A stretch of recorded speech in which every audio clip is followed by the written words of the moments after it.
வணக்கம் மக்களே. So big pass லைவ்ல வந்து ஒரு பயங்கரமான ஒரு அனலைசிஸை வந்து விஷ்ணு பண்ணிட்டு இருக்காரு. அதில் முக்கால்வாசி அக்செப்ட் பண்ணுற மாதிரி இருக்குது ஃபேக்ட்ஸ் என்னென்னா. ஸோ வெளியே இப்படி தான் நடந்திருக்கும், இந்த சான்சஸ் இருக்குது அப்படின்ற மாதிரி மோஸ்ட்டாக அக்யூரேட்டாக கனெக்ட் பண்ணியிருக்காரு. ஆடியன்ஸோட கனெக்ட் பண்ணி விஷ்ணு பேசின விஷயங்களை பார்க்க போகிறோம். அடுத்து நிக்சன் ஒரு விஷயத்தை பேசினார். அதுக்கப்புறம் பார்த்தீங்கன்னா தினேஷ் மற்றும் விசித்ரா இந்த மாதிரி பல கான்வர்சேஷன் நடந்தது, எல்லாத்தையும் பார்க்கலாம். ஃபஸ்ட்டு வந்து நிக்சனோட கான்வர்சேஷன்.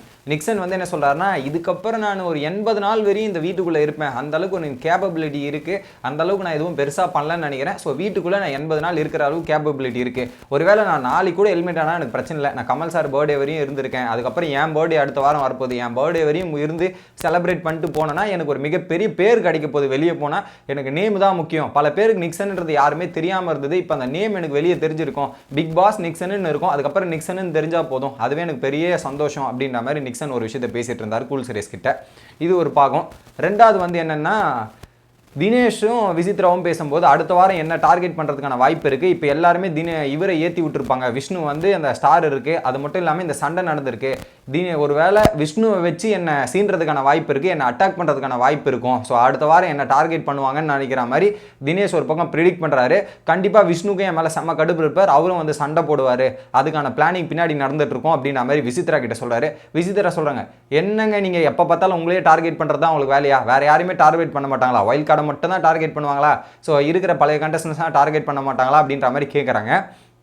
தினேஷ் சொல்கிறார், அந்த லிஸ்ட்டில் நானும் ஒருத்தனாக இருக்கேன், என்னையும் டார்கெட் பண்ணுறதுக்கான வாய்ப்பு அதிகமாக இருக்குது, நானும் அந்த பிரைமரி ஸ்பாட்டில் இருக்கேன் அப்படின்ற மாதிரி சொல்கிறாரு.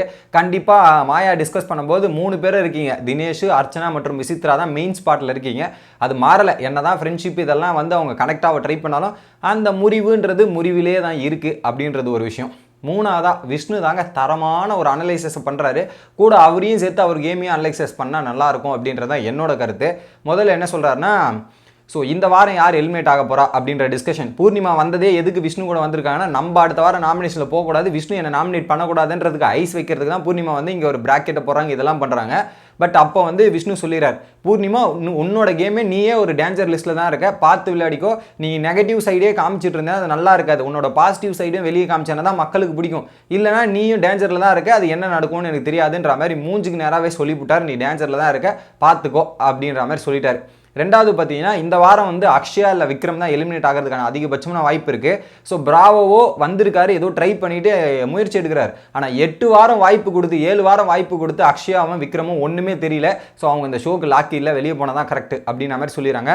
பூர்ணிமாவோட அனலைசிஸ் வந்து யாருன்னு பார்த்தீங்கன்னா ஆர்ஜே பிராவா தான் போனோம் அப்படின்ற மாதிரி சொல்கிறாங்க.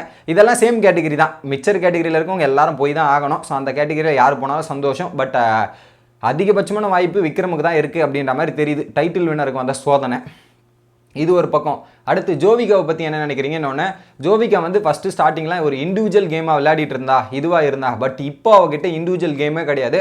ஓப்பனாக சொல்லணும்னா அவள் உங்களை டிபெண்ட் பண்ணி தான் கேம் விளையாடிட்டு இருக்கா, அவங்க கூட தான் சேர்ந்து விளையாடுறா. அவளோட கேம் பாதிச்சு அந்த கேம் ட்ராக்கை விட்டு, இண்டிவிஜுவல் கேம் ட்ராக்கை விட்டு வெளியே வந்துட்டா. ஸோ ஆக்சுவலாக வந்து அவளோட கேம் பிளேலே இல்லை, இப்போ முழுக்க முழுக்க உங்களை டிபெண்ட் பண்ணி வெளியே வந்திருக்கா. ஒரு சில டைம் சடனாக ஒரு நாமினேஷனில் போய் மாட்டினா கூட டேரெக்டாக எலிமினேட் ஆகிறதுக்கான அதிகபட்சமான வாய்ப்பு இருக்குன்னு அப்படின்ற மாதிரி ஓப்பனாக சொல்கிறாரு. உடனே பூர்ணிமா சொல்லுங்க, அது எப்படிங்க சொல்ல முடியும், இப்போ எங்கள் கூட இருக்கா, அடுத்து திரும்ப ட்ராக்குக்கு போகலாம்ல. இல்லைங்க, இது ஒரு கேமு தான். ஸோ நீங்கள் ஒரு ட்ராக்லேருந்து வந்து திரும்ப மாறணும்னா அந்த இது கிடைக்காது, அதுங்காட்டி மைண்ட் செட் மாறிடும் ஆடியன்ஸுது அப்படின்ற மாதிரி ஓப்பனாக அடிச்சு விட்டார். ஓகேங்களா.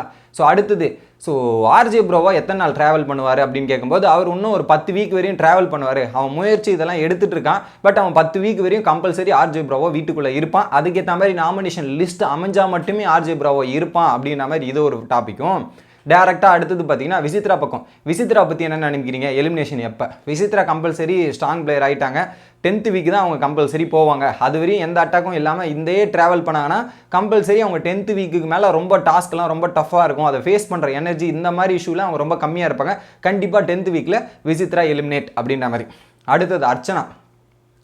அர்ச்சனாவுக்கு நீங்கள் வந்து இது கொடுக்காதீங்க, அர்ச்சனாவை வந்து நீங்கள் வந்து இம்பார்ட்டன்ஸ் கொடுக்காது, நீங்கள் டார்கெட் பண்ணாதீங்க. அர்ச்சனாவை பொறுத்தவரையும் நீங்கள் டார்கெட் பண்ணாதீங்க, டார்கெட் பண்ணாமல் சிம்பிளாக விட்டீங்கன்னாவே அர்ச்சனாவே காலி ஆகிட்டு வெளியே போயிடுவா அப்படின்ற மாதிரி சொல்கிறாங்க. கம்பல்சரி பார்த்தீங்கன்னா அடுத்த வாரம் போக மாட்டா, 9th வீக் கம்பல்சரி நாமினேஷனில் இருந்தாங்கன்னா அர்ச்சனா வெளியே போயிடுவா அப்படின்ற மாதிரி சொல்லிட்டு இருக்காங்க. ஏம்பா விஷ்ணு, ஸ்டார்டிங்லேருந்து கரெக்டாக பேசிட்டு வர, அர்ச்சனா விசித்ராவோட பவர் உனக்கு எதுவுமே தெரியல போல இருக்கு. அர்ச்சனாக்கு இருக்குதுல இப்போ ஓட்டிங் பேங்க் ஸ்ட்ராங்காக இருக்கிறது அர்ச்சனா முதல் இடம், விசித்ரா 2வது இடம், 3வது தினேஷ் தான். ஓகேங்களா? ஸோ அந்த கேட்டகரியில் அர்ச்சனாவோட பவர் பேங்க் வேற லெவலாக இருக்குது. ஓகேங்களா? நீங்கள் எதிர்பார்க்குற அளவுக்கு வந்து 9th வீக்லாம் போகிற மாதிரி இல்லை. அப்படியே அர்ச்சனா சஸ்டெயின் பண்ணாங்கன்னா அவங்ககிட்டே ஃப்ளாஸ் இருக்குது நிறைய. இந்த லேசியாக ஒர்க் பண்ணுறது, பட் ஒர்க் பண்ண ஆரம்பிச்சிருக்காங்க மக்களே. இதில் என்னென்னா ஒர்க் பண்ண நிறைய ஆரம்பிச்சிருக்காங்க, பட் நிறைய அப்சர்வ் பண்ணி ஃபால்ட் எல்லாம் கண்டுபிடிக்கிறாங்க. அதே மாதிரி இவங்களோட ஃபால்ட்டை அக்செப்ட் பண்ணிட்டு அவங்க போக ஆரம்பிச்சாங்கன்னா கம்பல்சரி ஒரு நல்ல ட்ராவல் அர்ச்சனாக்கு இருக்குது. ஸோ அர்ச்சனா வந்து ஒரு டம்மி பீஸாகவே நினச்சிட்டு இருக்காங்க. அது தெரியல உங்களுக்கு, அது ஒரு சைலண்ட் பாம்புன்றது தெரியாமல் ஒரு பக்கம் பேசிகிட்டு இருக்காரு. ஸோ அந்த கேட்டகரியில் எல்லாமே கரெக்டாக ஸ்பாட்டாக அனலைஸ் பண்ணி வச்சிருக்காரு. ஸோ இந்த வாரம் ஜோவிகாலாம் நாமினேஷன் வரதுக்கான அதிகபட்சமான வாய்ப்பு இருக்குது. ஸோ ஒரு பக்கம் வந்து இவங்க பிராக்கெட் போட்டது எதுக்கு, நம்ம பக்கம் திரும்பிடக்கூடாதுரா அப்பா அப்படின்ற மாதிரி பூர்ணிமா உஷாராயிட்டு இருக்காங்க. ஸோ அப்போ அந்த லவ் மேட்டர்லாம் ஸ்டாப்பிங் போகுது. என்னன்னா எங்கள் வீட்டில் சொன்னாலும் நான் கல்யாணம் பண்ணிப்பேன், நான் பேச்சுலர் தான், எனக்கு ஒன்றும் பிரச்சனை இல்லை, எங்கள் வீட்லேயே அதான் சொல்லிட்டு இருக்காங்க, எனக்கு கவலை இல்லைங்க அப்படி பற்றி இது பண்ணாலுமே அப்படின்ற ஒரு டைலாக்கும் சொல்லியிருக்காரு. இதுக்கப்புறம் தான் நம்ம ப்ரோமோ பண்ணாலும் அது நைட் வரப்போகுது. ஸோ இதை பற்றி நீங்கள் என்ன நினைக்கிறீங்க? நிக்சன் பேசினதை பற்றியும், அதுக்கப்புறம் தினேஷ் பேசினதை பற்றியும், அதுக்கப்புறம் பார்த்தீங்கன்னா விஷ்ணுவோட அனலைசிஸை பற்றி உங்களோட கருத்து என்ன அப்படின்றத கமெண்ட் பண்ணிருங்க.